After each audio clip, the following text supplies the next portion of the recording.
ሰላም እንደምን ቆያችሁ የተወደዳችሁ ተመልካቾቻችን። ከኢትዮጵያ ቴሌቪዥን ዜና ኢትዮጵያ እንደቀጠለ ነው። የ7 ሰዓት አበይት ጉዳዮችን እናስቀድማለን።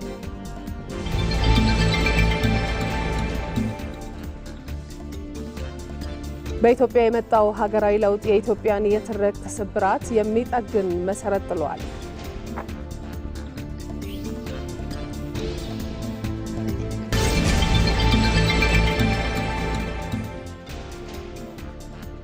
አዲስ የጸደቀው የወንጀል ስነ ስርዓትና የማስረጃ ሕግ የዜጎችን ሰብአዊ መብት ከዘመናዊ የወንጀል ምርመራ ጋር የሚያስታርቅ የሕግ የበላይነትንም የሚያረጋግጥ ነው አሉ የሕግና ፍትህ ጉዳዮች ቋሚ ኮሚቴ ሰብሳቢ ፍጸገነት መንግስቱ።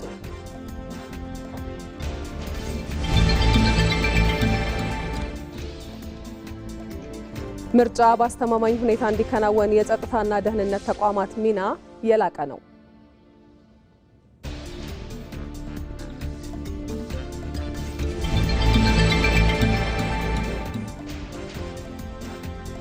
የባህረ ሰላጤው ሀገራት የጸጥታው ምክር ቤት የሆርሙዝ ሰርጥ በሚከፈትበት መንገድ ዙሪያ ውሳኔ እንዲያሳልፍ ጥሪ ያቀረቡ።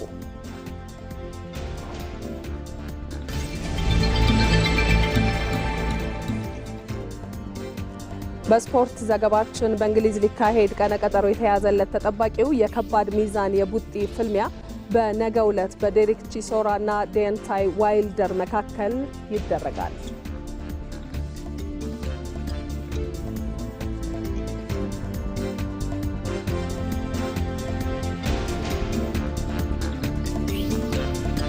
ከዜና ኢትዮጵያ ጋር ማህሌት ታደለ ቆይታ አደርጋለሁ። ተመልካቾቻችን አብራችሁን ሁኑ።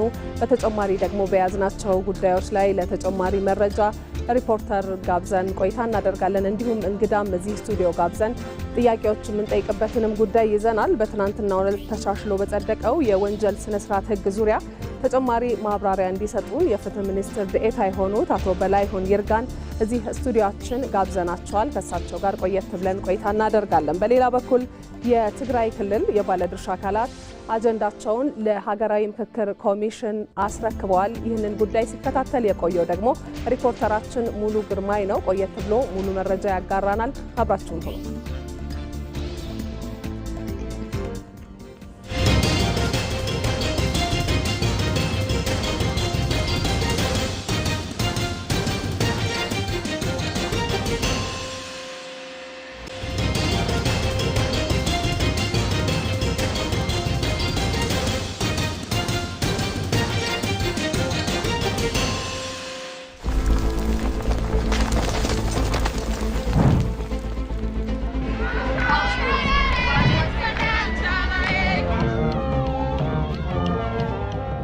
የግንብ ዘመን አልቆ የድልድይ ዘመን ጀመረ።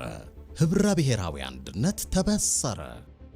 ኢትዮጵያውያን ስንኖር ኢትዮጵያዊ፣ ስንሞት ደግሞ ኢትዮጵያ እንሆናለን። አጋርና ባይተዋር በአንድ ተደመረ። የዳርና የመሃል ትርክት ተሰበረ። አንዱ ከሌላው ሲደመር በህብረት አሸበረቀ። የወል ታሪክ ሲተረክ ህብራዊነት ደመቀ።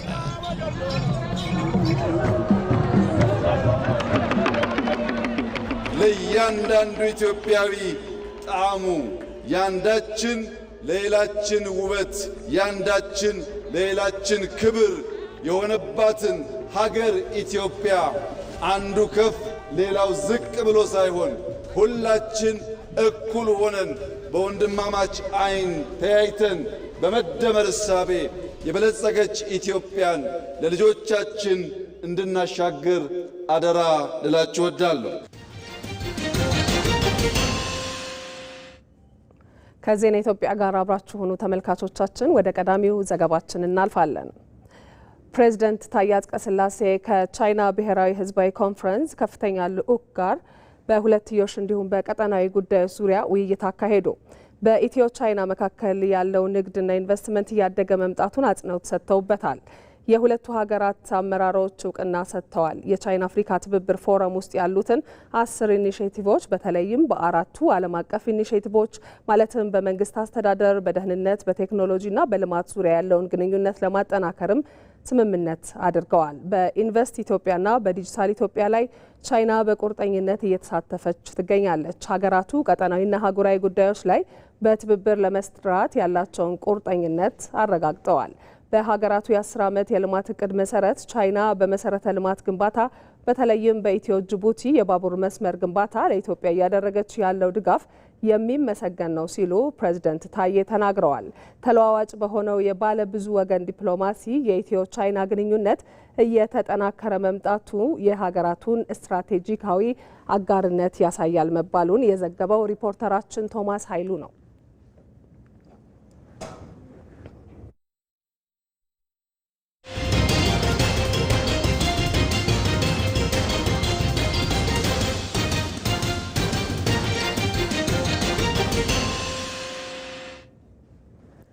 ከሀገራዊ ለውጡ አስቀድሞ በነበሩ ጊዜያት ሲስተጋቡ የነበሩ ነጣጣይ ትርክቶች ነባራዊ ሀቅን የሚክዱና ጨፍላቂ የነበሩ ናቸው። በኢትዮጵያ የመጣው ሀገራዊ ለውጥ የኢትዮጵያን የትርክት ስብራት የሚጠግን መሰረት ጥሏል። አሰባሳቢና የወል እውነትን የማጽናት የሚያስችሉ እርምጃዎችም እንዲሁ ተወስደዋል። ወንደሰን አፈወርቅ በዚህ ጉዳይ ላይ ያሰናዳው ዘገባ አለ። በኢትዮጵያ ምድር ተንሰራፍተው የቆዩ ጽንፍ የረገጡ ትርክቶች ሀገር በጦርነትና ግጭት አዙሪት እንድትደቅ ምክንያት ሆነዋል። በብሔራዊ ጀግኖችና የጋራ ምልክቶች ሳይቀርም የጋራ እይታና አቋም እንዳይኖር አድርገዋል። እነዚህ ትርክቶች ሀገርን ከፍተኛ ዋጋ ያስከፍሏል። ከሀገራዊ ለውጡ አስቀድሞ በነበሩ ጊዜያት ሲስተጋቡ የነበሩት ትርክቶች ነባራዊ ሀቅን የሚክዱ ጨፍላቂ እንዲሁም ነጣጣይ ናቸው። በኢትዮጵያ እጅግ የተራራቁ ጽንፍና ጽንፍ የያዙ ቢያንስ ሁለት ዋና ዋና ትርክቶች ተገንብተው ቆይቷል ብለን መውሰድ እንችላለን። አንደኛው የትርክት አቅጣጫ ከ19ኛው ክፍለ ዘመን ማብቂያ ከ1890ዎቹ ከ1900ዎቹ እስከ 1966ቱ አብዮት የነበረው ትርክት ብዝሃነትን እንደ ስጋት የሚወስድ የኢትዮጵያን ተፈጥሯዊ ማንነትና ገጽታን ክዶ መነሳ። ስለዚህ በዚህ ምክንያት ጨፍላቂ አግላይና ሁሉም ኢትዮጵያዊ ለኛ የሚሆን ትርክት ነው ብሎ መውሰድ የማይችሉት ሆኖ ተገንብቷል። ከ1966ቱ አብዮት በኋላ ደግሞ የነበረው ትርክት ከፋፋይ፣ ነጣጣይ፣ በማህበረሰቦች ማንነት ላይ የሚያተኩርና ሀገራዊ አንድነትን ዲስሪጋርድ የሚያደርግ ትርክት ሆኗል። በእነዚህ ሁለቱ የትርክት ተቃርኖች ጫፍና ጫፍ መርገጥ ምክንያት ኢትዮጵያ ከፍተኛ ዋጋ ከፍላለች። ታዲያ እነዚህ ኢትዮጵያውያንን ለቁርሾና መከራ የዳረጉ ሀገራዊ አንድነትን የሚንዱ ትርክቶች አሁን ላይ በኢትዮጵያ ስፍራ የላቸውም። በኢትዮጵያ የ2010ን ሀገራዊ ለውጥ ተከትሎ አሰባሳቢና የወል እውነትን መገንባት የሚያስችሉ እርምጃዎች ተወስደዋል። ሀገራዊ ለውጡ የኢትዮጵያን የትርክት ስብራት የሚጠግን መሰረትም ጥሏል። በአስተምሮቹ፣ በተግባራዊ እንቅስቃሴዎቹ፣ በልማት ስራዎች፣ በፖሊሲ አቀራረጽ ወዘተ ሊያሰባስበን የሚችል ትርክት አሰባሳቢ ትርክት የወል ትርክት ለመገንባት የሚያስችል ስራዎች የተሰሩ ናቸው። ለዘመናት በአብሮነት የዘለቁት ኢትዮጵያውያን በርካታ ማህበራዊ እሴቶችን መገንባት ችሏል። በጋራም ደማቅ ታሪኮችን ጽፈዋል። ሆኖም ተንሰራፍተው የቆዩ ተቃርኖ ላይ የቆሙ ትርክቶች የጋራ እይታና አቋም እንዳይኖር አድርገዋል። እናም የመደመር መንግስት ይህንን በማረም የጋራ ታሪኮች ጎልተው እንዲወጡ ስራዎችን ሰርቷል። ለዚህም የኢትዮጵያን የጋራ ርብርብ ውጤት የሆኑት የአድዋ ድልና የህዳሴው ግድብ የወል ትርክትን ለመገንባት እየዋሉ ነው። አንዱን ኢትዮጵያዊ ከሌላው ጋር የሚያስተሳስሩ በቋንቋ በባህል ብዝሃነት ቢኖርም ሁሉንም ደግሞ የሚያማክሉ የጋራ እሴቶችን መገንባት የቻሉ ማህበረሰቦችን ከነዚህ ውስጥ አንዱ አድዋ ነው። ዛሬ ይኸው የአድዋ ሙዚየም ሁላችንም ኢትዮጵያውያን በጋራ የሰራ ነው። የጋራ የወል ትርክት ጎልቶ እንዲወጣ ለመስራት የጀመራቸው ስራዎች አንዱ ማሳያ ነው ብሎ መውሰድ ይቻላል። 19ኛው ክፍለ ዘመን ማብቂያ ላይ አድዋን በደሙ በአጥንቱ የጻፈው ኢትዮጵያዊ በ21ኛው ክፍለ ዘመን ላይ ደግሞ ህዳሴን መስራት ይችላል ማለት ነው። ህዳሴ ደግሞ ለአፍሪካውያን ሌላ ቤንችማርክ ነው። ለኢትዮጵያውያን የጋራ ፕሮጀክታችን፣ የጋራ ማህተማችን፣ የጋራ የሁላችን ልብ ትርታ ያለበት ፕሮጀክት ነው። ስለዚህ የህዳሴ ግድብ ፕሮጀክትም አንዱ ኢትዮጵያውያን የወል ትርክት ለመገንባት እንደ ዋነኛ ኢንስትሩሜንት ሆኖ የሚያገለግል እንደዚህ አይነት ስራዎች ባለፉት የለውጥ ዓመታት ተሰርቷል። የኢትዮጵያን ሰላም፣ ሉዓላዊነት፣ አንድነት ብሎም እድገት ለማረጋገጥ ሁሉም ዜጋ ኃላፊነት ተጥሎበታል። ይህ ኃላፊነት ደግሞ ወደ አንድነት የሚመራ ሀገርንም የሚገነባ ስራን መስራት ነው።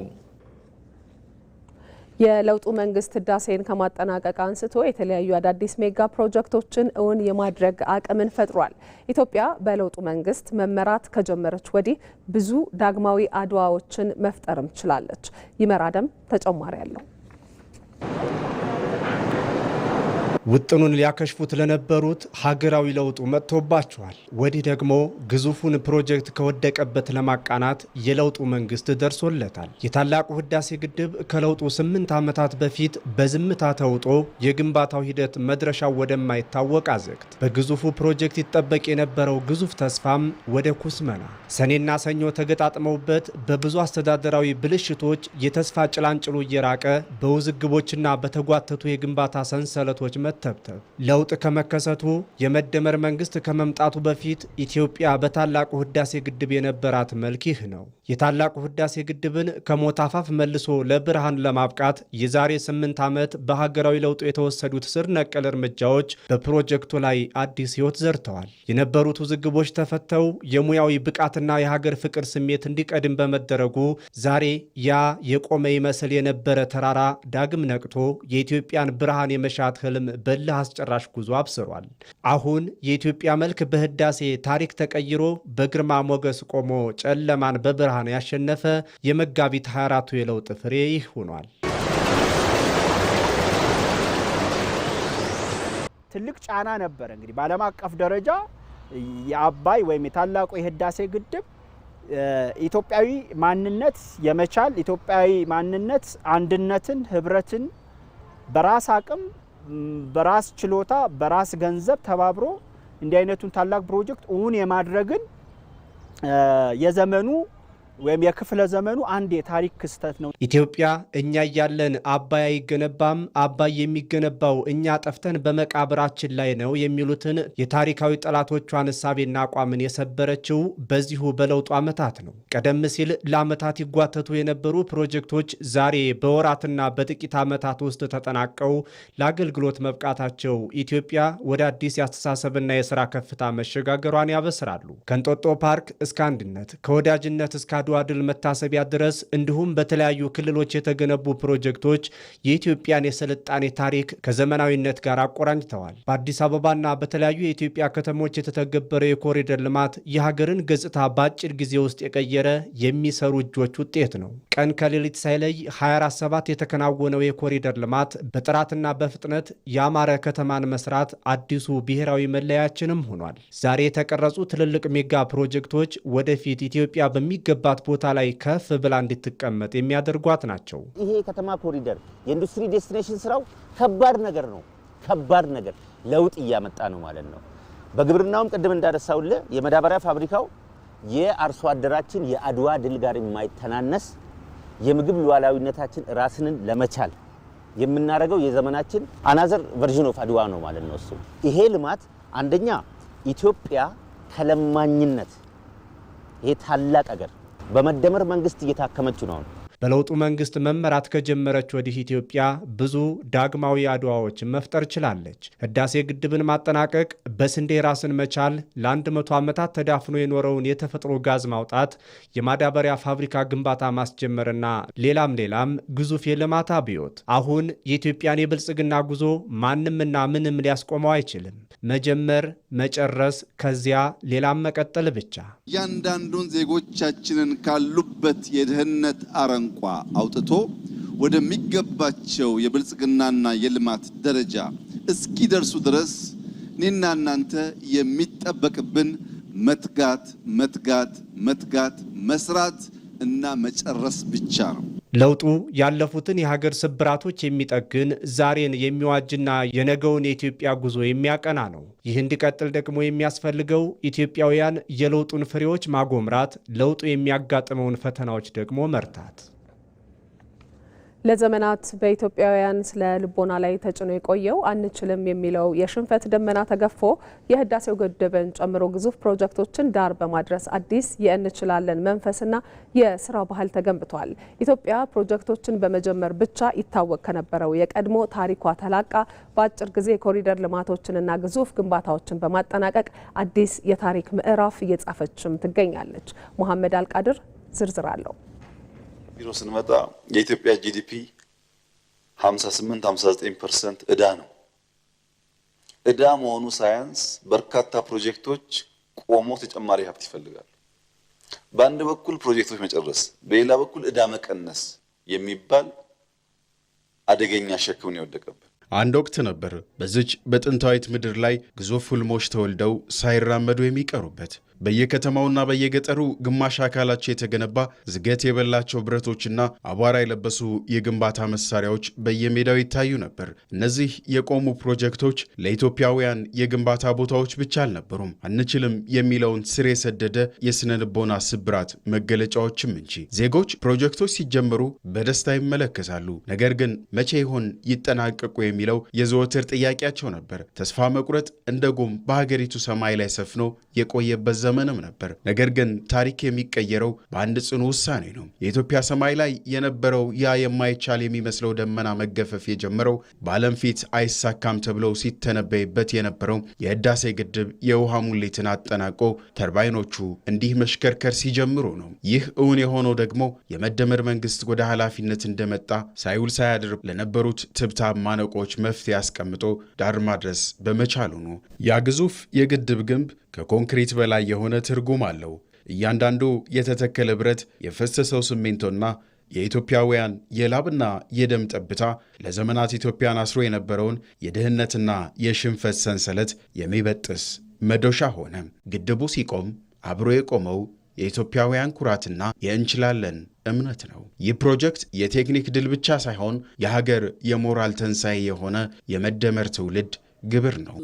የህዳሴ ግድብ በራስ አቅም በኢትዮጵያውያን በራሳቸው ምዕራፍ መገንባቱ እችላለሁን አንዱ አስተምሯል። ይሄ እንዳለ የመይቻላል ትምህርቱ እንዳለ ሆኖ በሁለተኛው ትልቁ ነገር ብዙ ጊዜ በተለይ ወደዚህ ወደ ምህንድስና አካባቢ ያለን ሰዎች ብዙ ጊዜ ሜጋ ፕሮጀክቶችን አይሞከርም አይደረግም ብለን እናስባቸዋለን።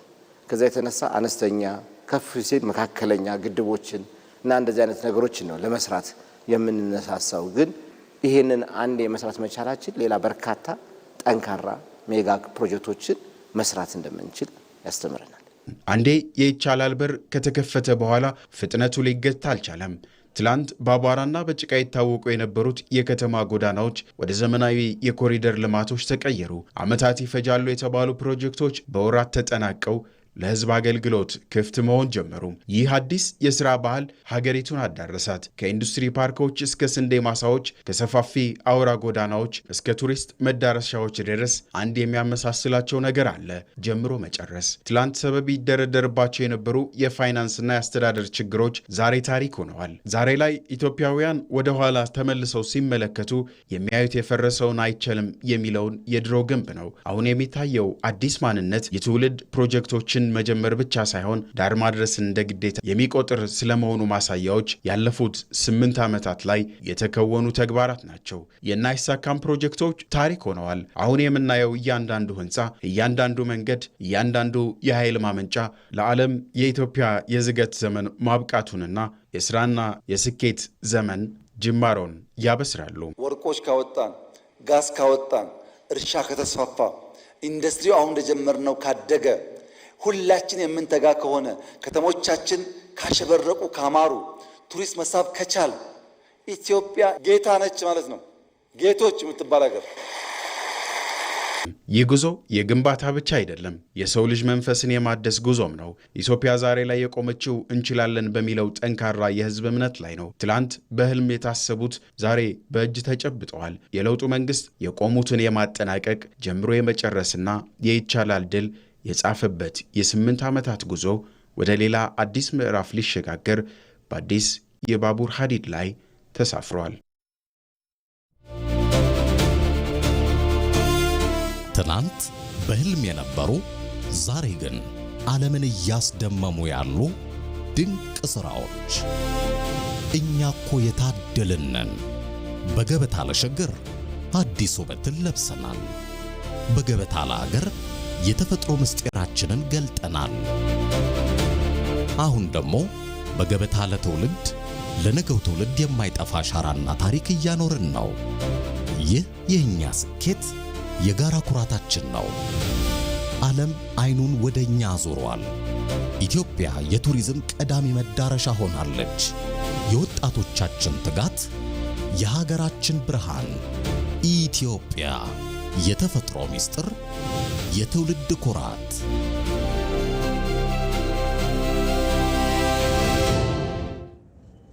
ዜና ኢትዮጵያ ላይ ናችሁ ተመልካቾቻችን። ባለፉት 8 የለውጥ ዓመታት የተሰሩ ስራዎችን የምንመለከትባቸውን ዘገባዎች እንመለስባቸዋለን። አሁን ደግሞ በትናንትናው ዕለት ተሻሽሎ በጸደቀው የወንጀል ስነ ስርዓት ህግ ዙሪያ እንግዳ ጋብዘን ቆይታ ወደምናደርግበት ዘገባ ነው የምንሻገረው። አዲስ የጸደቀው የወንጀል ስነ ስርዓትና የማስረጃ ህግ የዜጎችን ሰብአዊ መብት ከዘመናዊ የወንጀል ምርመራ ጋር የሚያስታርቅ የህግ የበላይነትንም የሚያረጋግጥ ነው አሉ የህግና ፍትህ ጉዳዮች ቋሚ ኮሚቴ ሰብሳቢ እጸገነት መንግስቱ። ህጉ በፍትህ ስርዓቱ ላይ የነበሩ ጉድለቶችን በማስቀረት የተፋጠነ ፍትህ መስጠትም ያስችላል። መሐመድ አልቃድር ዝርዝር አለው።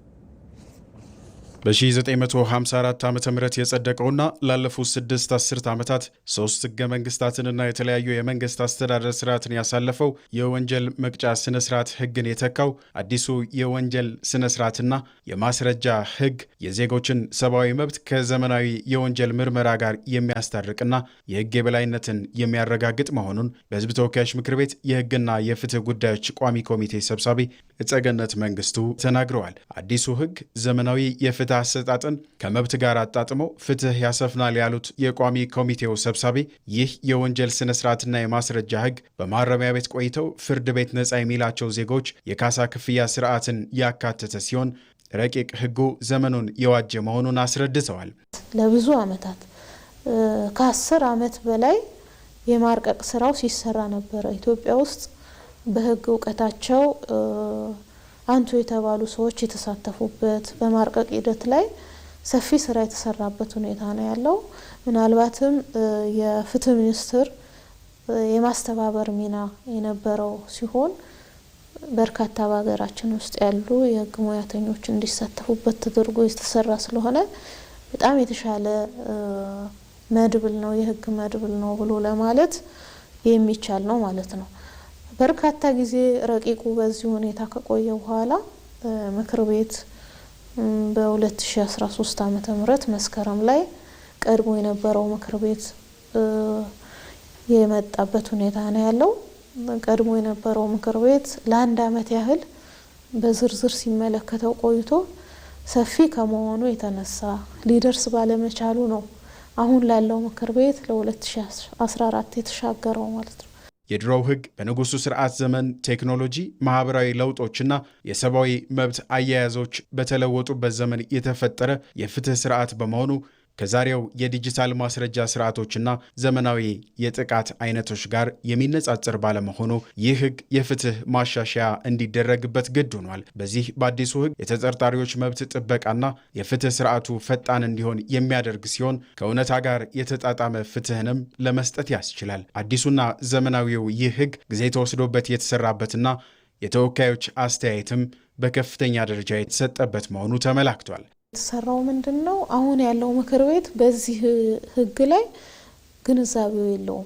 ስለዚህ ስልጠና ማግኘት ነበረበት ምክር ቤቱ። ከፍትህ ሚኒስቴር ጋር በመቀናጀት ሰፊ ስልጠና የምክር ቤት አባላት እንዲያገኙ ነው የተደረገው። እያንዳንዱ መጽሐፍ ላይ ግንዛቤ ተፈጥሯል ማለት ነው። የምክር ቤት አባላትም በተፈጠረላቸው ግንዛቤ መነሻ አድርገው ማንሳት የሚገባቸውን ጥያቄዎች፣ አስተያየቶች አንስተው ለቋሚ ኮሚቴው አሳይመንት የሰጡበት ሁኔታ ነው ያለው። ከጠበቆች ማህበር ጋር በመነጋገር ሰፊ ጊዜ ወስደው ነው ሰፊ ጥናታዊ ጽሁፍ ለቋሚ ኮሚቴው ያቀረቡት። ያንን ጥናታዊ ጽሁፍ እኛ እንደ ትልቅ ሪፈረንስ ነው ስንሰራበት የነበረው። ተቻለ አቅም ጥራቱ እንዲጠብቅ የብዙዎቹ የማህበረሰባችን አስተያየት እንዲካተት ወካይ የሆኑ ማህበረሰቦች ተገኝተው አስተያየታቸው እንዲሰጡበት ተደርጎ የውሳኔ ሀሳቡ የተደራጀበት ሁኔታ ነው ያለው። ረቂቅ ሕጉ ከኢትዮጵያ ሕገ መንግስትና ኢትዮጵያ ከተቀበለቻቸው ዓለም አቀፍ ስምምነቶች መርሆችና እሴቶች እንዲሁም ከወንጀል ሕጉ ጋር የተጣጣመና ዘመናዊ በመሆኑ በሂደቱ ላይ የነበረው የባለሙያዎች ተሳትፎም የጎላ በመሆኑ ሕጉ የሕግ የበላይነትንና የተፋጠነ ፍትህን ለመስጠት የሚያስችል እንደሆነም ተጠቁሟል። የወንጀል ፍትህ አስተዳደር ስርዓት ስንል ቅልጣፌ አንዱ ነው። የሕግ የበላይነት ለማስከበር ትልቅ አስተዋጽኦ ያበረክታል። በተመሳሳይ ደግሞ እንደዚሁ አጥፊዎችን የሚታረሙበት አግባብ ተገቢነት ያለው እርማት የሚያገኙበት፣ በተመሳሳይ ደግሞ ተለዋጭ የቅጣት ውሳኔን ጭምር ይዞ መጥቷል። ምን አይነት ቅጣት ምን አይነት እርማት ነው መስጠት መቻል ያለበት? በተለመደው መንገድ ብቻ ስለሄድን የፍትህ ስርዓታችንን ከፍ ማድረግ አንችልም። ሌላው ፍርድን እንደገና የማየት ምናልባትም አልፎ አልፎ ሊከሰት የሚችል በሐሰት ምስክር ግለሰቦች ሊጎዱ ይችላሉ። ፍርድ ሊፈረድባቸው ይችላል። ፍርደኛ ሆነው ወይም ታራሚ ሆነው የምናገኝበት ጊዜ ሊኖር ይችላል። በዚህ ሂደት ውስጥ እውነቱ በታወቀ ጊዜ ፍርዱን እንደገና ለማየት የሚቻልበት ስርዓት በሀገራችን ያልነበረበት ሁኔታ ነው ያለው። እሱ ብቻ አይደለም። እነዚህ አካላት የሚካሱበት እነዚህ በሐሰተኛ ምስክር በሐሰተኛ ሰነድ ተከሰው ተፈርዶባቸው ያሉ ሰዎች እውነቱ ሲታወቅ ፍርዱ እንደገና ታይቶ ተክሰውም ጭምር ወደ ማህበረሰባቸው የሚቀላቀሉበት ሁኔታ እንዲፈጠር እድል ይከፍታል ማለት ነው። ረቂቅ ሕጉ በሕገ መንግስቱ ከወንጀል ሕጉ ከዓለም አቀፍ ሕጎች እንዲሁም ሌሎች አግባብነት ባላቸው ሕጎች የተረጋገጡ ልዩ ትኩረት ለሚያሻቸው ለሴቶች ሕፃናትና አካል ጉዳተኞች የተሰጣቸውን መብቶች ለማረጋገጥ የሚያስችል ነውም ተብሏል። ተመልካቾቻችን በዚሁ ጉዳይ ላይ ተጨማሪ ማብራሪያ እንዲሰጡን የፍትህ ሚኒስትር ዴኤታ የሆኑትን በላይሁን ይርጋን እዚህ ስቱዲዮአችን ጋብዘናቸዋል። ከእሳቸው ጋር ጥቂት ቆይታ እናደርጋለን። አብራችሁን ቆዩ። እንኳን ደህና መጡ። እንኳን ደህና ቆያችሁ። እናመሰግናለን በጣም። ቀደም ሲል የተከታተልን ነበረ። ተሻሽሎ የጸደቀው የወንጀል ስነ ስርዓት ህግ 65 ዓመታት የቆየው ነበረ ያለፈው። እሱን የህግ መድብሎቹን ያለፈውን ለማሻሻል ያስፈለገበት ዋነኛ ምክንያት ምንድን ነው ከሚለው ጥያቄ እንጀምር። በጣም አመሰግናለሁ። መጀመሪያ በዚህ የማርቀቅ ሂደቱ ሲሳተፉ የነበሩ ባለሙያዎችም ብዙ ዓመት ነው የፈጀው። ከ20 ዓመት በላይ ፈጅቷል የማርቀቅ ሂደቱ። በዚህ ሂደት ሲሳተፉ የነበሩ ሰዎችን እንኳን ደስ አላችሁ ማለት ፈልጋለሁ። የፍትህ አካላትም ከፌዴራል ጀምሮ እስከ ክልል ያሉ የፍትህ አካላት፣ የፍትህ አመራሮች፣ ተቋማት ይህንን ህግ የመጽደቅ ሂደት እየጠበቁ ነበርና እነሱንም እንኳን ደስ አላችሁ እንኳን ደስ አለን ማለት ፈልጋለሁ። መጋቢት 24 የጸደቀ ህግ ከመሆኑ ጋር ተያይዞ አንድ ታሪካዊ ግጥምጥሞችንም ማንሳት ፈልጋለሁ።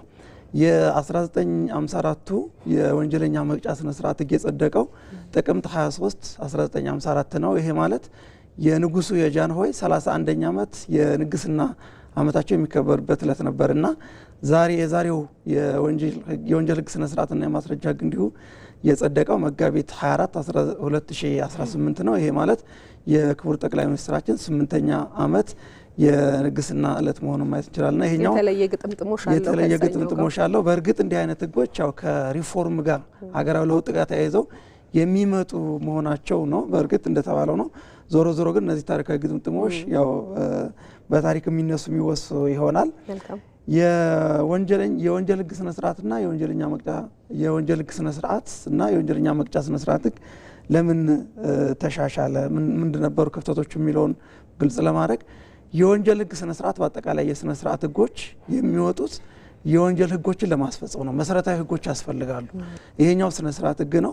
በህገ መንግስቱና በሌሎች የወንጀል ህጎች ላይ የተቀመጡ የወንጀል አይነቶችን ተግባራዊ ለማድረግ ጥፋተኛ ለማሳል ምርመራ ለማድረግና መሰል ተግባራትን ለማከናወን የሚችሉ የህግ አይነቶች ናቸው እንጂ ራሳቸውን ችለው የሚቆሙ ህጎች አይደሉምና ይሄ የ1954 የወንጀለኛ መቅጫ ህግ የወጣው በ1949 የወጣ የወንጀል ህግ ነበር። እሱን ለማስፈጸም ነው።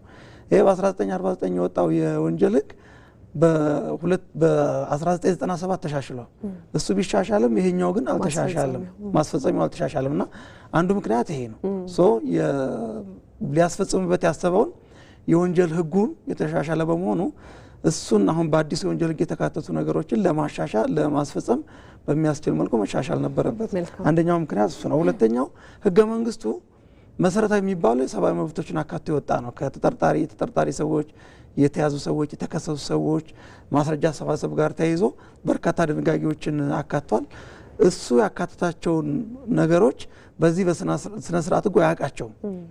በዛ ምክንያት መሻሻል ነበረበት። ስነ ስርዓት ህጉ የወንጀለኛ መቅጫ ስነ ስርዓት ህጉ የሚያውቀው አህዳዊ ስርዓት ነው። ፌዴራል ስርዓት የሚባል አያውቅም። በ1954 አህዳዊ ስርዓት ነበር የምንከተለው። ስለዚህ የፌዴራል መንግስት የክልል መንግስት የምንለው በደንብ አይታወቅም። የፌዴራል ፍርድ ቤት የክልል ፍርድ ቤት የሚባለው አይታወቅም። የፌዴራል ፍርድ ቤት የወንጀል ስልጣን የክልል የወንጀል ስልጣን የሚባል ነገር አይታወቅምና በአጠቃላይ ዘመኑን የማይመጥን ያረጀ ህግ ነው ብለን ልንወስደው እንችላለን። አህዳዊ ስርዓት የሚያውቅ ዘመኑን የማይዋጅ ፌዴራል ስርዓቱን የማያውቀው የማይገነዘበውና አሁን ያሉትን በአጠቃላይ የወንጀል ፍትህ አስተዳደር ስርዓቱ የደረሰበትን ዘመን የማይመጥን የወንጀለኛ መቅጫ ስነ ስርዓት ህግ በመሆኑ ማሻሻል ያስፈልገው። ለማሻሻል ራሱ ሲደረግ የነበረው ዝግጅት 20 ዓመታትን የፈጀ ነው። ረጅም ዓመት ፈጅቷል። የነበረው አጠቃላይ ሂደት ምን ይመስል ነበረ? ከዘመኑ ጋር አጣጥሞ እንደዚህ ለማውጣት እንግዲህ ይሄ የወንጀል ህግ ስነ ስርዓትና ማስረጃ ህግ ሲሻሻል በጣም በርካታ ስራዎች ናቸው የተሰሩት። የመጀመሪያው ስራ 2 መሰረታዊ ጥናቶች አሉ በዚህ ጉዳይ ላይ የተሰሩ። በእነዚህ ጥናቶች የተለዩ በርካታ ክፍተቶች አሉ። እነሱን ክፍተቶች በመያዝ ቲም በማደራጀት ወደ ማርቀቅ ስራ ነው የተሰራው። የማርቀቅ ስራው ከተከናወነ በኋላ በርካታ ውይይቶች በፌዴራልና በክልል ሲካሄዱ ቆይተዋል። እሱ ብቻ ሳይሆን ክልሎች በፍትህ ቢሮ አስተባባሪነት እንዲሁም በፍርድ ቤቶች አማካኝነት በርካታ የሆኑ ባለሙያዎቻቸውን እያወያዩ ዝርዝር የሆኑ አስተያየቶች እንዲልኩ ተደርጓል። በተደጋጋሚ በፌዴራል ከሚገኙ የፍትህ ተቋማት ጋር ውይይት ተደርጓል። ከፍርድ ቤት አመራሮች ጋር፣ ባለሙያዎች ጋር፣ ከፖሊስ አመራሮች፣ ባለሙያዎች ጋር፣ ከጠበቆች ማህበር፣ በግል ዘርፍ ከተሰማሩ ጠበቆችና የሚመለከታቸው የህግ ባለሙያዎች ጋር በተደጋጋሚ ውይይት የማድረግና ግብአት የማሰባሰብ ስራም እንዲሁ ተሰርቷል። እነዚህ ከተከናወኑ በኋላ በተደጋጋሚ ግብአቶችን የማካተት ስራም በረቂቆቹ ላይ ሲከናወን ቆይቷል። እሱ ብቻ ሳይሆን በተለያየ ጊዜ የፍትህ አካላት ሪፎርም ተሰርቷል በፌዴራልና በክልል። እነዚህን የሪፎርም ስራዎችንም በዚህ ህግ ውስጥ ለማካተት ጥረት ተደርጓል ማለት ነው። ረጅም የዘመን ልዩነት ነው ያላቸው ባለፈውና በአሁኑ ተመሳሳይ ህጎች መካከል። ግን ዋና ዋናዎቹ መሰረታዊ የሚባሉት ልዩነቶች ምንድናቸው? በተለይ አሁን የጸደቀው የወንጀል ስነ ስርዓት ህግ ደግሞ ምን አዲስ ነገር ለየት ያለ ነገር ይዟል ልንል እንችላለን? አጠር አድርገን ብናነሳው የመጀመሪያው በዚህ ስነ ስርዓት ህግ ውስጥ ተካቷል ብለን የምናስበው የስነ ስርዓት ህጉ ዓላማ ምንድን ነው የሚለው ነው። ከዚህ በፊት የነበረው የወንጀለኛ መቅጫ ስነ ስርዓት ህግ ዓላማው ምንድን ነው የሚለውን ባለማስቀመጡ ምርመራ ሲደረግ ክስ ሲመሰረት ፍርድ ቤቶች ተጠርጣሪዎች ላይ ወይም ተከሳሾች ላይ ውሳኔ ሲያሳርፉ ለምንድን ነው ይህን የምናደርገው አልቲሜት ጎሉ ምንድን ነው የሚለው በግልጽ አይታወቅም ነበረ። የተለያዩ ስኮላርስ የተለያዩ ባለሙያዎች የተለያየ ነገር ሊሉ ይችላሉ። ግን ዓላማ በግልጽ ሆኖ መቀመጥ አለበት ማለት ነው። የመጀመሪያው ነገር ዓላማውን ግልጽ መደረጉ ነው። ሁለተኛው የፍርድ ቤቶች ስልጣን ምንድን ነው? የፌዴራል ፍርድ ቤት ስልጣን፣ የክልል ፍርድ ቤት ስልጣን፣ የመጀመሪያ ደረጃ ፍርድ ቤት ስልጣን፣ ከፍተኛ ፍርድ ቤት፣ ጠቅላይ ፍርድ ቤት ምን ተግባርና ኃላፊነት የትኞቹን ወንጀሎች ያሉ የሚለው በግልጽ ለማስቀመጥ ተሞክሯል። ሌላው በምርመራ ሂደት የአቃቢ ህግ ሚና ምንድን ነው? የፖሊስ ሚና ምንድን ነው? በዚህ ሂደት ውስጥ በተለይ ከጊዜ ቀጠሮ ጋር ተያይዞ ፍርድ ቤቶች ምን አይነት ኃላፊነት ያላቸው የሚለውን በግልጽ ለማስቀመጥ ተሞክሯል። ከዛ ውጪ ምርመራ ሲደረግ በተለይ አሁን የደረስንበት ዓለም ወንጀሎች በጣም ዘመናዊ በሆነ መንገድ ነው የሚፈጸሙት። ማለት የተወሳሰቡ ወንጀሎች ናቸው። እነዚህ ወንጀሎች ሲፈጸሙ ምን አይነት የምርመራ ዘዴ እንከተላለን? በተለይ ልዩ የምርመራ ዘዴ የምንላቸው አሉና እነሱን በምን አይነት አግባብ ነው ተግባራዊ የምናደርገው? በምን መልኩ ተግባራዊ እናደርጋለን? መቼ፣ ለምን አይነት ወንጀሎች የሚለውን በዝርዝር የተቀመጠበት ሁኔታ አለ። እሱ ብቻ ሳይሆን ይሄ ስነ ስርዓት ህግ ያስተዋወቃቸው በርካታ የሆኑ አዳዲስ ሀሳቦች አሉ። ለምሳሌ ሪቪው ኦፍ ጀጅመንት፣ አንድ ችሎት የቀረበለት ጉዳይ ለውሳኔ ከሰጠ በኋላ እዛው ችሎቱ ላይ የወሰነው ነገር ትክክል አለመሆኑን ቢያረጋግጥ ወደ ይግባኝ ነው እንጂ የሚካሄደው አሁን ባለው ስርዓት እዛው መልሶ ጉዳዩን ማየት የሚችልበት ስርዓት የለም። እሱ እንዲካተት ተደርጓል። ፍርድን መልሶ ማየት ወይም ሪቪው ኦፍ ጀጅመንት የምንለው። ሌላ ኢትዮጵያ እንግዲህ በጣም በርካታ የሆኑ ባህላዊ ስርዓቶች አሉ። የነዚህ ባህላዊ ስርዓቶች ሚና ምንድን ነው? በወንጀል ጉዳይ ምን አይነት ጉዳዮች ላይ ሚና ይኖራቸዋል የሚለውን በግልጽ ለማስቀመጥ ተሞክሯል። በፊት የነበረው አሰራር አንድ ጊዜ የተከሰሰ ሰው እስከ መጨረሻ ሄዶ ፍርድ ቤት የሚወስንበት አግባብ ነው የተቀመጠው አሰራሩ ማለት ነው። አሁን ያለው ስነ ስርዓት አሁን የመጣው የጸደቀው ስነ ስርዓት ግን በጣም በርካታ የሆኑ ስርዓቶችን አስቀምጧል። ዳይቨርሽንስ የምንላቸው አማራጭ ነገሮችን አቃቢ ህግ፣ ሌሎች የሚመለከታቸው አካላት በተለያየ መንገድ ባህላዊ ስርዓቶችን ጨምሮ ውሳኔ የሚሰጡበትን ሁኔታም ለማስቀመጥ ተሞክሯል። ፕሊ ባርጌን አዲስ ሀሳብ ነው። በዓለም አቀፍ ደረጃ በርካታ ሀገራት ተግባራዊ ያደርጉታል። እኛ ሀገር ግን አቃቢ ህግና ተጠርጣሪው የሚደራደሩበትና ሄዶ መጨረሻ ላይ ፍርድ ቤት ውሳኔ የሚሰጥበት አግባብም የተቀመጠበት ሁኔታ አለ። ብዙ ሊኖሩ እንደሚችሉ ታሳቢ እናደርጋለን። የተወሰኑትን ያነሳ ነው። እንደው ግን ትናንትና ይህ ህግ መጽደቁን ከተሰማ በኋላ እዚህም እዛም የተለያዩ ጥያቄዎች ሲነሱ ነበረ። እነዚህ ጥያቄዎች መነሻቸውና አላማቸው ምንድነው ልንል እንችላለን? ባጭሩ እናንሳ ይህን ሀሳብ። የትናንት የጸደቀው የወንጀል ህግ ስነ ስርዓት እንዲህ አይነት ህጎች በታሪክ አንድ ጊዜ የሚያጋጥሙ ናቸው። ታሪካዊ ክስተት ነው የሚባሉት ማለት ነው። ይሄኛውን ብናይ ለምሳሌ ከ65 ዓመት በኋላ ይሄ እንግዲህ ህግ የጸደቀው በሪፎርም ሂደት ነው። ይሄ ሪፎርም 8 ዓመት ሆኖታል። በዚህ 8 ዓመት ውስጥ 8 ዓመታት በጣም የሚቆጠሩ ናቸው። ቆጥረን የማንጨረሳቸው ውጤቶች ነው ያገኘ ነው። ከነዚህ ውጤቶች መካከል እንደ ማሲቭ በጣም ሜጋ ከሚባሉ ውጤቶች መካከል አንዱ ይሄ ህግ ነው። ስለዚህ ሪፎርሙን የማይፈልጉ የሪፎርሙን መሳካት በጥሩ መልኩ በጥሩ ጎኑ የማይመለከቱ አካላት በተለያየ መንገድ ሪፎርሙን ማጠልሸት ይፈልጋሉ። ስለዚህ ይሄኛውም ዘመቻ የዚህ አካል ነው ብለን ነው የምንወስደው ማለት ነው። መልካም፣ እጅግ በጣም አመሰግናለሁ የፍትህ ሚኒስትር ዴኤታ በላይሁን ይርጋ እዚህ ስቱዲዮ ስለተገኙ ስለሰጡን ማብራሪያ። መልካም ቀን ይሁንልዎ። እኔም አመሰግናለሁ።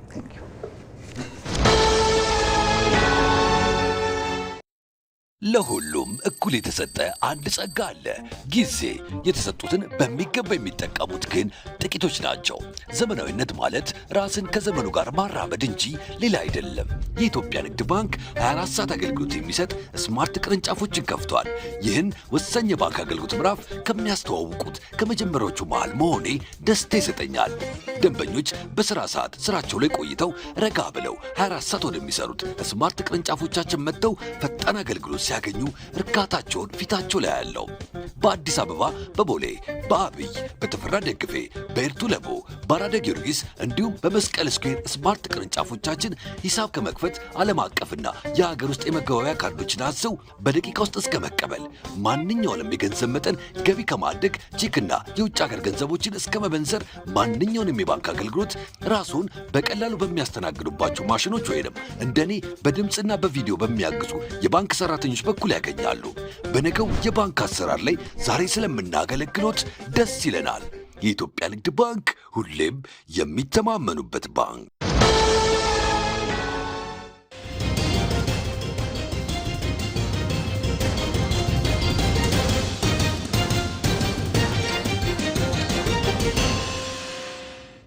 ዜና ኢትዮጵያ ላይ ናችሁ ተመልካቾቻችን። ወደ ሌሎች ዘገባዎቻችን እንመለሳለን። የለውጡ መንግስት ባለፉት 8 ዓመታት በአሰባሳቢ ትርክት ለሁሉም ዜጋ የምትሆን ኢትዮጵያ እንድትፈጠር አድርጓል። በፖለቲካ ምህዳሩም ሁሉም ኢትዮጵያዊ በእኩልነት የሚሳተፍበትን መድረክ አረጋግጧል። አቤል ሙልጌታ ተጨማሪ አለው። የለውጡ መንግስት ከ8 ዓመታት በፊት ወደ ኃላፊነት ሲመጣ ፖለቲካ ሪፎርሙ ሀገርን በአዙሪት ግጭት ውስጥ ሲከቱ የነበሩ ትርክቶችን ከመቀየር አንስቶ አካታች ፖለቲካን የመገንባት ባህልን መሰረት ያደረገ ነበር። በተለይም የፖለቲካ ምህዳሩ መደመር በሚል ፍልስፍናዊ እሳቤ እንደ ሀገር እየተገነቡ ላሉት አዳዲስ ትርክቶች ትውልድ የሚሻገርባቸው አዲስ እይታ ሆኖ ልምምዱ ነገን አሻግሮ እንዲያይም በርም ከፍቷል። ይህ ከመንግስት ለውጥ ማግስት ጀምሮ የነበረው የፖለቲካ ባህልን ከመቀየር ባለፈ የዳርና የመሃል ወይም አጋርና ግንባር በሚል የነበረውን ነጣጣይ የፖለቲካ ግንኙነት ለውጦ አዲስ መንገድ እንዲጀመር ያደረገ የፖለቲካ ሀሳቤ ኑባራዊ ሀቅ እንዲሆንም አድርጎታል። ይህ የብልጽግና ጉዞ ሁሉም የኢትዮጵያ ዜጎች ለአንዲት ኢትዮጵያ በጋራና በኩልነት የሚሰሩባት አውድንም ፈጥሯል። ዛሬ ላይ ከምስራቅ እስከ ምዕራብ ከደቡብ እስከ ሰሜን ያሉ ዜጎች ያለምንም ልዩነት ካለው የፖለቲካ ማዕድ ላይ በጋራ ተሰይመው እንዲቋደሱ በርም ከፍቷል። ባለው የፖለቲካ ምህዳር ላይም እኩል ይወስናሉ እንጂ ባልተሳተፉበት የፖለቲካ መድረክ ላይ የቀረበ ውሳኔን አያስፈጽሙ። ይህ የመጣው ደግሞ በመጋቢት 2010 ለውጥ ነው። ከዛ በፊት የነበረው የኢትዮጵያ ፖለቲካ ውድ በኢህአዴግ ግንባር አባላት ተወስኖ አጋሮች ተቀብሎ የሚጎርሱት ፖለቲካዊ አስተሳሰብም ነበራቸው። ዛሬ ላይ ያ ታሪክ ላይ መለስም ነበር ሆኗል። ኢትዮጵያ አንዱ ከፍ ሌላው ዝቅ ብሎ ሳይሆን ሁላችን እኩል ሆነን በወንድማማች አይን ተያይተን በመደመር እሳቤ የበለጸገች ኢትዮጵያን ለልጆቻችን እንድናሻግር አደራ ልላችሁ እወዳለሁ። ያኔ የኢትዮጵያ ፖለቲካ ገመድ ጉተታ የመሰለ በሁለት ጽንፍ ላይ የቆመ ልዩነት አስተሳሰብ በስፋት የነበረበት የትላንት የኢትዮጵያ ታሪክ የመደመር መንግስት ይህንን ፖለቲካዊ አስተሳሰብ ወደ መሃል በማምጣት ለሁሉ የሚበጅ ወደ ሆነው አሰባሳቢ ትርክት የመቀየር ስራን ሳይውል ሳያድር የመለያየት ግንብን አፍርሶ ብዝሃነት ተጠብቆ የመገናኛ ድልድዮችንም አነጸ። ይህም ለሁሉም የሚሆነው የጋራ ትርክት ነው። የጋራ ትርክት ደግሞ ልክ የተለያዩ ክሮች ተሸምነው የሚሰሩት ጠንካራ ጋቢ ማለት ነው። ይህ ጋቢ ደግሞ ለሁሉም በእኩልነት የሚያሞቅ የጋራ ቤት ማለት ነው። በአንድ ቤት ውስጥ ደግሞ ብዙ መልክና አስተሳሰብም ይኖራል። የጋራ ትርክት መገንባት አለብን ማለት እኔ የራሴ የሆነ ባህል፣ ቋንቋ፣ ታሪክ የለኝም ማለት ሳይሆን አብረን በምንኖርበት ቅጥር ውስጥ ሊያሰባስበን የሚችል የወል የሆነ ትርክት መገንባት እንችላለን፣ መሆንም አለበት። የጋራ ወይም አሰባሳቢ ትርክቶችን መገንባት ደግሞ አንድ ሀገር ጠንካራ ማህበራዊ፣ ፖለቲካዊና ኢኮኖሚያዊ መሰረት እንዲኖራትም ያስችላል። ሁሉ ነገር የትርክት ውጤት ነው። ማንም ኢትዮጵያዊ የጋራ የሆነ አሰባሳቢ አጀንዳ ቢፈጥርና በዚያ ልክ ቢመላለስ የሚጠቀመው ራሱና ልጆቹ ናቸው። የመደመር መንግስት እሳቤ ጋቢው በክሮች ተሸምኖ እንዳሞቀን ሁሉ የውል በሆኑ ጉዳዮች ላይ የጋራ ትርክትን ለመገንባትና ኢትዮጵያውያንን በሀገራቸው የጋራ ጠንካራ መሰረት እንዲኖራቸው ለማድረግም እየሰራ ይገኛል። ይህም ሳይሆን ቀርቶ ነጣጣይ ትርክት ላይ የተመሰረተ ሀገር ደግሞ ሳንካው የበዛ መሆኑ አይቀሬ ነው። በወል ትርክት የጋራ ታሪክ በመገንባት አገራቸውን ዘመን ተሻጋሪ ያደረጉ ሀገሮች አሉ። ነጠላ ትርክት ብዙ ጊዜ አውዱ የጠበበ ከመሆኑ የተነሳ የሌላውን አያይም፣ የሌላው መደፍጠጥ፣ መጨፍለቅ፣ ከዛ ደግሞ ከኔ ውጭ የሚሉ ሁሉም ስህተት ነው ብሎ የሚያምን ነጠላ ትርክቶች ስለ አንድ አካባቢ ይነሳና ወዴት ይወስደናል? ይሄ ሸቨኒዝምና ዋርሞንገሪንግ ይወስዳል። ከኔ ውጭ የሚለው ነገር ፖለቲካው እንዳይረጋጋ ያደርጋል፣ አገርን ለብጥብጥ ይዳረጋል። ስለዚህ በዚህ የፈረሱ አገሮች በጣም በርካታ ናቸው። ለዚህም ከትናንቱ በጎ ሀገራዊ አንድነት ታሪኮች በመነሳት ለነገ ስንቅ ቀምሮ ከታሪካዊ ስህተቶችም ተምሮ አስተካክሎና የተሻለ ህብረ ብሔራዊ አንድነትን ለመፍጠርም እየሰራ ይገኛል። በትናንት በጎ ታሪክ የሚኮራ ዛሬ ላይ የተሻለ ሀገርን ለመፍጠር የሚተጋና ነገን ደግሞ በጋራ ለትውልድ የሚገነባ ዜጋ በመደመር መንግስት ግቡም ሆኖ በትጋት እየተገለጠ ይገኛል። ጠንካራና ሁሉን ያቀፈ አንድነት የተገነባበት ሀገር ደግሞ ብሔራዊ ጥቅሙን አስጠብቆ የዜጎቹን ብልጽግና ያረጋግጣል።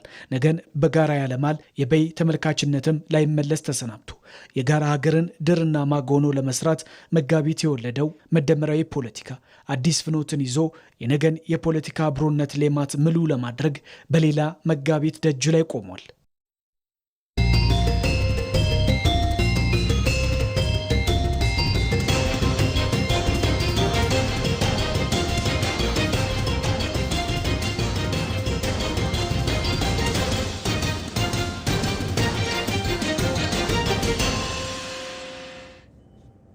የትግራይ ክልል ባለድርሻ አካላት አጀንዳዎቻቸውን ለሀገራዊ ምክክር ኮሚሽን አስረከቡ።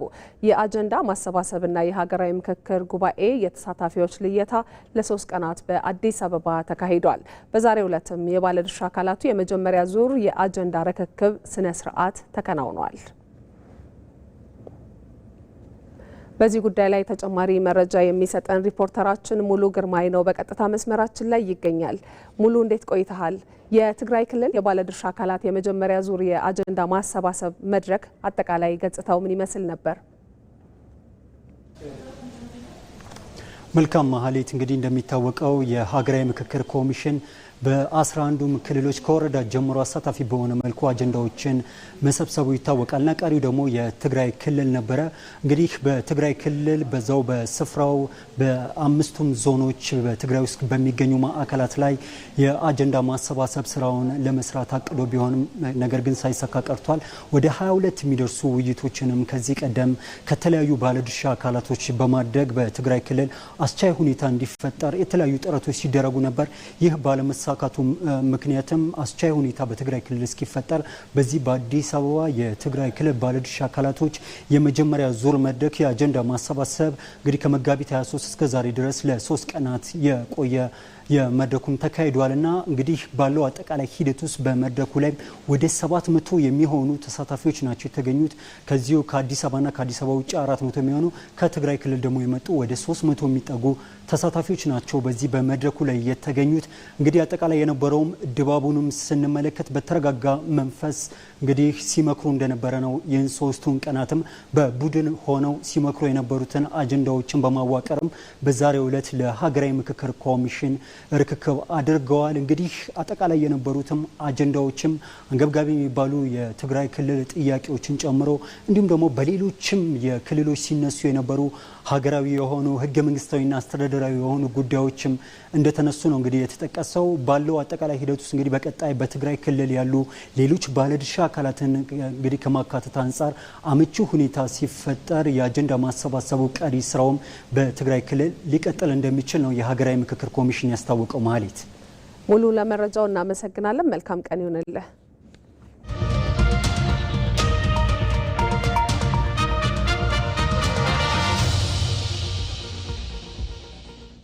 ሰባተኛውን ጠቅላላ ምርጫ ወደ ተመለከቱ ዘገባዎቻችን ደግሞ እናልፋለን። ምርጫ በአስተማማኝ ሁኔታ እንዲከናወን የጸጥታና ደህንነት ተቋማት ሚና የላቀ ነው። ለመሆኑ ኢትዮጵያ ከወራት በኋላ ለምታዘጋጀው ምርጫ አስተማማኝ ጸጥታና ደህንነት ላይ ናት? ተከታዩ የአሸናፊ እንዳለ ዘገባ ምላሽ አለው።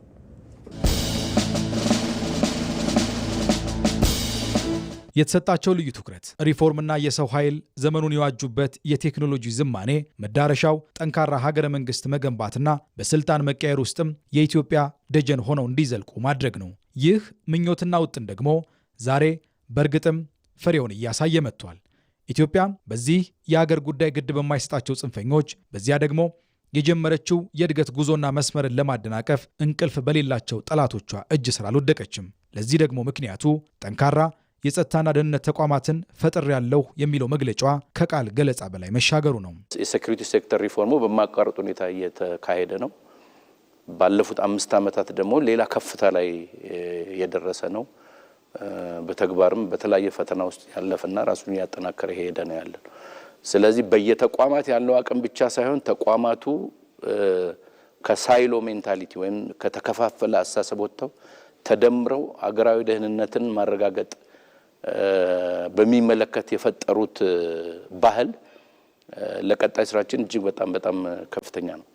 የሀገራችን የጸጥታና የደህንነት ተቋማት አሁን ላይ ሀገራችን ላይ ያለውን የጸጥታ ሁኔታ በየትኛውም አቅጣጫ በውስጥም የተቀናጀ የሽብርና የጽንፈኛ ኃይል አለ፣ በውጭ ደግሞ የኤርትራና የግብጽ ኃይል የሀገራችን ለማፍረስ የሚያደርጉት ትልቅ ሴራ አለ።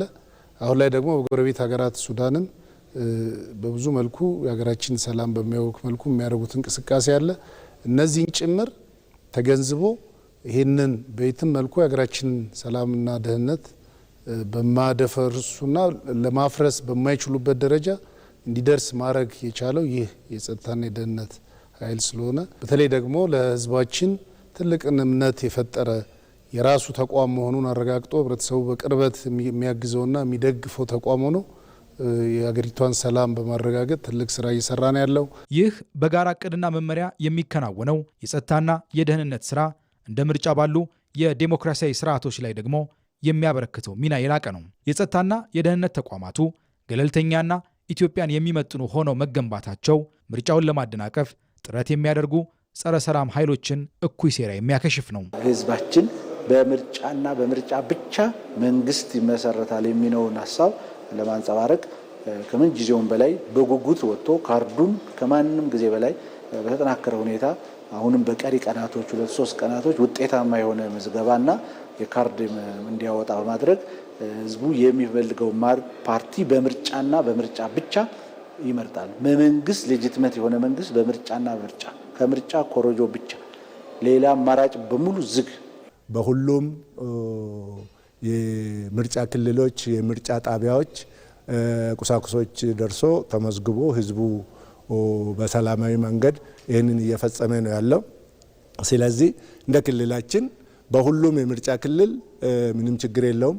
የተወሰኑ ምርጫ ጣቢያዎች በቅርቡ አሁን ከዛሬ ጀምሮ ምዝገባ የምናካሄድባቸውና ሙሉ በሙሉ የምናሳካ ሁኔታ ነው ያለው። ህዝቡም መመዝገብ ያለባቸው ህዝብ ተመዝግቦ ካርድ ወስደዋል። ኢትዮጵያን ሰርክ በንቃት የሚያገለግሉት የጸጥታና ደህንነት ተቋማት ስራችንን አጠናቀናል፣ አብቅቶለታል በሚል የደቂቃዎች ዝንጉነት አያሳዩም። 24/7 ሁሌም ዝግጁና ሊከሰቱ የሚችሉ የደህንነት ስጋቶችን ጭምር ይከላከላሉ። ዋናው መተማመን የተደረሰበት አሁን ያለንበት ደረጃ ምርጫውን በተሳካ ሁኔታ ለማሳካት በቂ የሴኩሪቲ ሁኔታ ላይ ብንሆንም ቀሪ ስራዎች አሉ። እነዚህ ቀሪ ስራዎች ደግሞ በሚቀጥለው በርብርብ በማጠናቀቅ ህዝባችን በነፃ ወጥቶ በራሱ ፍቃድ የራሱን መንግስት የሚመርጥበትን ሁኔታ ማመቻቸት አለብን የሚል የጋራ መግባባትና መነሳሳት በመፍጠር ነው። የጸጥታና ደህንነት ተቋማት አመራሮቹ ምርጫው ትውልድ የሚቀጥልበት በመሆኑ ከምርጫ ውጭ የሚደረጉ የትኛው ሙከራዎች ተቋሞቻችን በኢትዮጵያዊነት ጽኑ አቋም ተገንብተዋልና ትርፍ የሌለው ድካም ነው ምክራቸው ነው። በኢትዮጵያ ብሮድካስቲንግ ኮርፖሬሽን መራጩ ህዝብ በእውቀትና በምክንያት ላይ ተመስርቶ እንዲመርጥ ዓላማ ያደረገው የፖለቲካ ፓርቲዎች የክርክር መድረክ ቀጥሏል። ፓርቲዎች በማህበራዊ ልማት ፖሊሲ ላይም ክርክር አካሂደዋል። ብሩክታይት አስራት። የኢትዮጵያ ብሮድካስቲንግ ኮርፖሬሽን 7ኛውን ጠቅላላ ምርጫ አስመልክቶ ያዘጋጀው የፖለቲካ ፓርቲዎች የክርክር መድረክ ቀጥሏል። በዚሁ የሀሳብ ገበያ መድረክ ላይ ፓርቲዎች አካታች ማህበራዊ ልማት በሚለው ርዕሰ ጉዳይ ዙሪያ ያላቸውን የተለየ የፖሊሲ አማራጭና የፖለቲካ ፕሮግራም ላይ ተከራክረዋል። በክርክር መድረኩም የተገኙት ኢዜማ፣ ትብብር ለኢትዮጵያ አንድነት ጥምረት፣ ኢሶዴፓና ብልጽግና ፓርቲ ናቸው። ኢዜማ የማህበራዊ ፍትህን በማረጋገጥ ረገድ የዜጎችን መሰረታዊ ፍላጎት የሚያሟሉ ስትራቴጂዎችን አብራርቷል። ኢዜማ የሴቶች የሀብት ባለቤትነት እንዲሁም የውሳኔ ሰጪ ቦታዎችን በተገቢው ልክ እንዲሳተፉ የድካማቸውን ተገቢ ዋጋ እንዲከበርላቸው እናደርጋለን። ኢዜማ አካል ጉዳተኛ ራሳቸውን ችለው በክብርና በእኩልነት እንዲኖሩ የሚያስችል ሀገር አቀፍ የታድሶ አገልግሎት እንዲዘረጋ ያደርጋል። ትምህርት ቤቶች፣ የስራ ቦታዎችና መሰረተ ልማቶች ለአካል ጉዳተኛው ተደራሽና ምቹ እንዲሆኑ ያደርጋል። ኢዜማ አካታች ማህበራዊ ልማት ራዕይ ግልጽ ነው። ኢትዮጵያን መሰረታዊ ፍላጎትና መብት ተሟልቶ ያለምንም አድሎና መገለል በክብርና በነጻነት በእኩልነት የምንኖርባትን ሀገር ማጽናት ነው። ትብብር ለኢትዮጵያ አንድነት በበኩሉ አካታችነትን ማረጋገጥ የሚቻለው የሁሉንም የህብረተሰብ ክፍሎች ድምፅ የሚሰማበት ስርዓት ሲገነባ ነው ይላል። አካል ጉዳተኞች እንደ ማንኛውም መስራት ይችላሉ። እንደ ማንኛውም አእምሯቸውን ተጠቅመው የፈጠራ ስራ ማራመድ ይችላሉ። በአቅማቸው በችሎታቸው የትኛውን ቦታ አግኝተው ማህበራዊ አቅማቸውን በመገንባት በሀገራቸው ተስፋ ኖሯቸው እንደ ማንኛውም ዜጋ ተቆጥረው እንዲሰሩ ትብብር ለኢትዮጵያ አንድነት በግልጽ ያስቀምጣል። የሴቶችንም ልክ እንደዛው ወጣቱም በሀገሩ ተስፋ ኖሮት በሀገሩ ሰርቶ መለወጥ እንዲችል እኛ በፖሊሳችን ውስጥ አካተን አስቀምጠን እየሄድንበት ያለው አለ። ለዚህ ደግሞ ማሳያው ማኒፌስቶችን ውስጥ በግልጽ የተቀመጠ ጉዳይ ነው። የኢትዮጵያ ሶሻል ዲሞክራቲክ ፓርቲ ኢሶዴፓ በማህበራዊ አገልግሎቶች ላይ በማጠናከር አቅመ ደካማ ለሆኑ የህብረተሰብ ክፍሎች ልዩ ትኩረት የሚሰጥበትን አማራጭ ለህዝብ ይፋ አድርጓል። ኢሶዴፓ የሰዎችን የመስራት አቅም በማሳደግና የተለያዩ የስራ እድሎችን በመፍጠር እንዲሁም ለሁሉም ዜጎች ሊያገለግሉ የሚችሉ አማራጮችን፣ ፖሊሲዎችንና ፕሮግራሞችን ቀርጾ ስራ ላይ እንዲውል ያደርጋል። አካል ጉዳተኞችን፣ ሴቶችን፣ ወጣቶችንና ህፃናትን፣ ወላጅ አልባ የሆኑትን፣ አረጋውያንን አቅማቸው በፈቀደ መጠን ሁሉ የስራ እድል በማግኘት ከሌላው ዜጋ ጋር ልዩነት ሳይደረግ ሰርተው የሚኖርበትን ሁኔታ ያመቻቻል። ብልጽግና ፓርቲም እስካሁን የተከናወኑ የማህበራዊ ልማት ስራዎችን በማንሳት ወደፊትም ሁሉንም ዜጋ እኩል ተጠቃሚ የሚያደርጉ የፖሊሲ አቅጣጫዎችን አስተዋውቋል። የብልጽግና ፓርቲ የማህበራዊ አካታችነት ልማት እሳቤ ሁሉንም ዜጎች በእኩልነት የሚያካትትና ዘላቂ ልማትን የሚያረጋግጥ ነው። ይህ ማለት በሴቶች እኩልነትና ፍትሃዊ ተጠቃሚነት፣ በወጣቶች ብሩህ ተስፋ፣ በህፃናት መብትና ደህንነት፣ አረጋውያንና አካል ጉዳተኞች እንዲሁም በተጋላጭ ወገኖች ማህበራዊ ዋስትና የሚለካ ተጨባጭ የህይወት መሻሻል ማምጣት ነው። የወጣቶችን የመደራጀት መብት ማክበርና ተሳትፏቸውን ማጎልበት የፖለቲካ ሪፎርሙ ዋነኛ አካል ተደርጎ የሚወሰድ በመሆኑ እስከ 50% የሚሆን ወጣቶች በአመራር ሰጪነት ቦታ ላይ መምጣታቸው ብልጽግና ታሪክ የሰራበት ነው። የሴቶችን ተሳትፎና ተጠቃሚነት፣ የአረጋውያን የአካል ጉዳተኞች መብትና ደህንነት እንዲሁም ለተጋላጭ ወገኖች የህግ ድጋፍ አገልግሎቶችን በማስፋት ማንም ወደ ኋላ የማይቀርበት ከሁሉም ለሁሉም በሁሉም የሆነችን ኢትዮጵያ ለመስራት በቁርጠኝነት ተነስተናል። ይህ የክርክር መድረክ ሁሉም የፖለቲካ ፓርቲዎች እኩል የአየር ሰዓትና የመከራከሪያ ዕድል እንዲያገኙ ማድረግ፣ መራጩ ህዝብ በእውቀትና በምክንያት ላይ ተመስርቶ እንዲመርጥ ማስቻል፣ የሀሳብ ፍጭቱ በጠረጴዛ ዙሪያ እንዲሆን በማድረግ ምርጫው ፍትሃዊ፣ ዲሞክራሲያዊና ሰላማዊ ሆኖ እንዲጠናቀቅ መንገድ መክፈት ነው።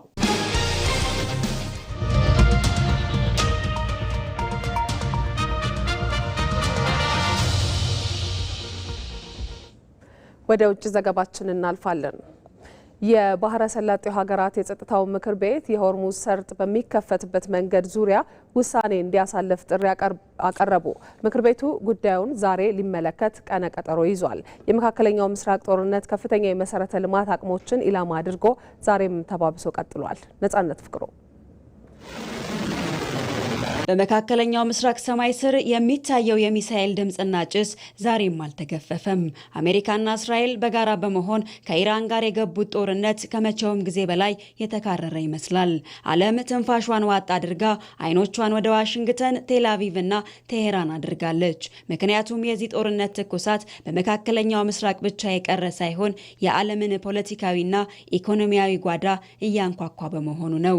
የዲፕሎማሲያዊ መፍትሄ አማራጮች ተባብሶ በቀጠለው ጦርነት ውስጥ ብልጭ ብለው የሚጠፉ የከንቱ ተስፋ ምልክቶች ሆነዋል።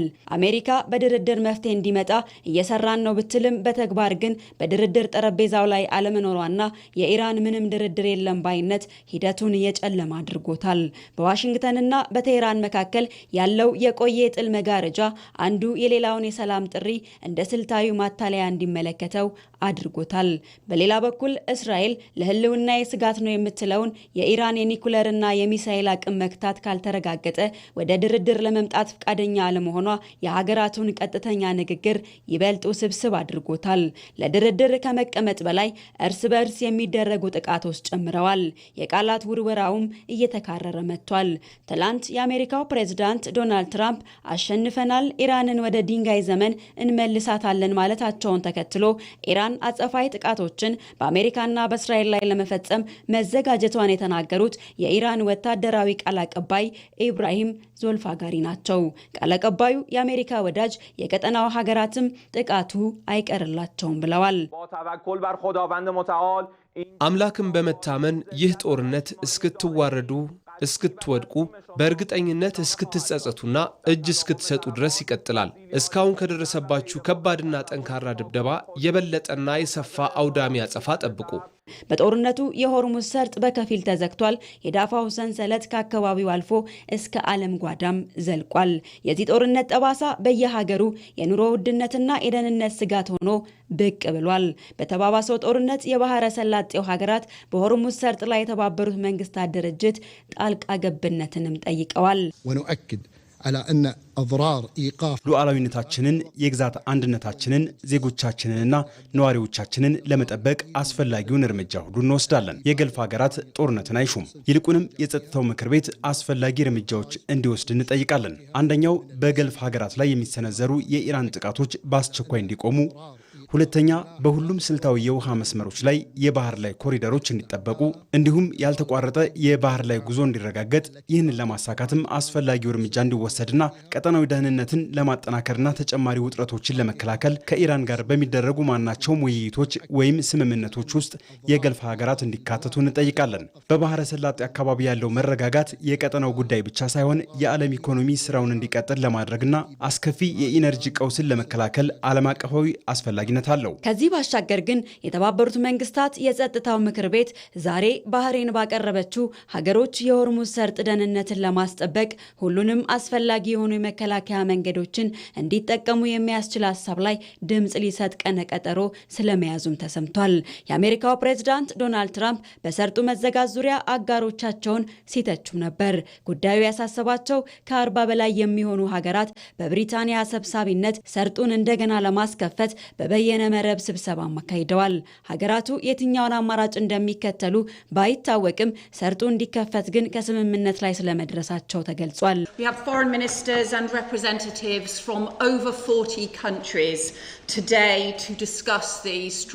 ስለ ሆርሙዝ ሰርጥ ለመወያየት እዚህ ከ40 በላይ ሀገራት ተወካዮችና የውጭ ጉዳይ ሚኒስትሮች አሉን። የመዘጋቱ ተጽዕኖ፣ የዓለም አቀፍ የመርከብ ማጓጓዣ መስመሮች ነፃነት ማስፈን አስቸኳይነትና ሰርጡን እንደገና ተከፍቶ ለማየት ያለንን ዓለም አቀፍ ቁርጠኝነት እናሳያለን። እናም የሰርጡ መከፈት ግድ ነው። የተባበሩት መንግስታት ድርጅት ዋና ጸሐፊ አንቶኒዮ ጉተሬዝ በኒውዮርክ ለጋዜጠኞች በሰጡት መግለጫ ጦርነቱ በአስቸኳይ እንዲቆምና በሁሉም ተፋላሚ ወገኖች ዘንድ የተኩስ አቁም እንዲደረግ ጥሪ ሲያቀርቡ እየጨመረ የመጣውን የዋጋ ንረት በማንሳትም ሰዎች ከነዳጅና ከምግብ ዋጋ መጨመር ጋር እየታገሉ ስለመሆናቸው ለጋዜጠኞች ተናግረዋል።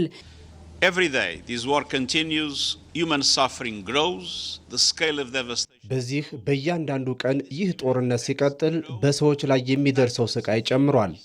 የጥፋት መጠኑ እየሰፋ ነው።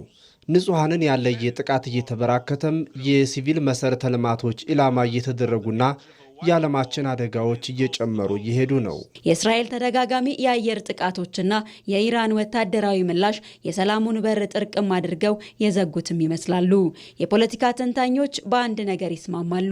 ዲፕሎማሲ የሌለበት ጦርነት ፍጻሜው የጋራ ጥፋት ነው እንደሚሉት ሁሉ አሁንም የዓለም ሀያላን ሀገራት ከቃላት ባለፈ ወደ ተግባራዊና ሁሉንም አካታች ወደሆነ የድርድር መድረክ ካልመጡ ጦርነቱ አጥፊ ሆኖ መቀጠሉ አይቀሬ ነው ሲሉ ወደ ስፖርት ዘገባችን ደግሞ እንለፍ። በእንግሊዝ ሊካሄድ ቀነ ቀጠሮ የተያዘለት ተጠባቂው የከባድ ሚዛን የቡጢ ፍልሚያ በነገው ዕለት በዴሪክ ቺሶራና ዴንታይ ዋይልደር መካከል ይደረጋል። የቡጢ ፍልሚያው በቦክስ ስፖርት ታሪካቸው ለሁለቱም 50ኛቸው ይሆናል። ምህረት ተስፋዬ የበርካቶችን ቀልብ የሚገዛው የከባድ ሚዛን የቡጢ ፍልሚያ ለንደን ላይ ትልቁን ቀጠሮ ይዟል። ተፋላሚዎቹ ደግሞ ብሪታንያዊው ዴሪክ ቺሶራና አሜሪካዊው ዲዮንታይ ዋይልደር ሲሆኑ ኦቶ አሪና ፍልሚያው የሚካሄድበት ቦታ ነው። ያለፉት ዓመታትን ያልተሳካው ንግግሮችና ድርድሮች ዘንድሮ ፍሬ አፍርቷል። በ2013 በግንቦት ወር በዌምብሌይ ሊፋለሙ ቀን ቢቆረጥም ከህጋዊ ጉዳዮች ጋር በተያያዘ ፍልሚያው በታቀደለት ጊዜ ሳይከናወን ቀርቷል። ከዓመታት ንግግሮች በኋላ በነገው ዕለት ቅዳሜ ሊፋለሙ ቀን ቆርጠዋል። በለንደን ኦቶ አሪና የሚያደርጉት የከባድ ሚዛን የቡጢ ፍልሚያ ለሁለቱም 50ኛ ፍልሚያቸው ይሆናል። በሀገሩ የሚፋለመው ዴሪክ ቺሶራ ከ49 ፍልሚያዎች በ13ቱ ተሸንፏል። ከነዚህ መሃል በ2011 እና በ2014 በታይሰን ፉሪ የተሸነፈበትና በ2020 በኦሌክሳንደር ኡዚክ የተረታበት ተጠቃሽ ናቸው። አብዛኛውን ፍልሚያዎች ሲያሸንፍ 23ቱን በዝረራ ያሸነፈባቸው ናቸው። በተመሳሳይ 49 ፍልሚያዎችን የተፋለመው ዲዮንታይ ዋይልደር በ2023 እና በ2024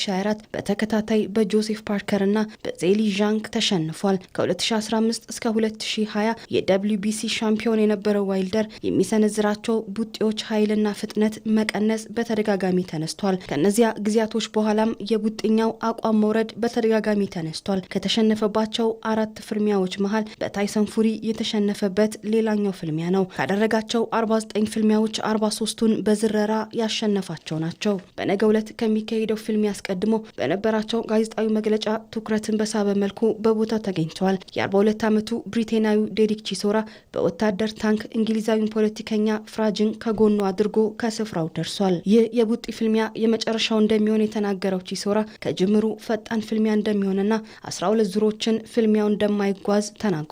ከአእምሮ እክል ጋር በተያያዘ ብዙ ፈተናዎች እንዳለፈ የሚናገረው ዋይልደር በታሪክ ከታዩ ፍልሚያዎች መካከል አንዱ ይሆናል ሲል ተናግሯል።